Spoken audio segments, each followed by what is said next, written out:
Hi, I'm Demetrius Stoukides. I'm here at the Biotech Conference from ISPE. In my family, there's a history in diabetes. Seeing that evolution and the contrast between two generations really, pushed me to want to study this and aim for that third generation of treatments that are ongoing. And so in the future, I hope to be part of this next generation cell therapies, gene editing teams that have started and are ongoing right now in the area.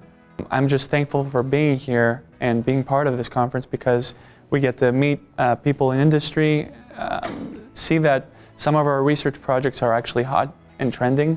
It also making the connections for future job opportunities. And I'm sure there are so many students in the area that would love to have this opportunity because there's a lot of research ongoing in the area in the biotech and pharma field. It's a good opportunity for students to have these kind of conferences and meet people in industry.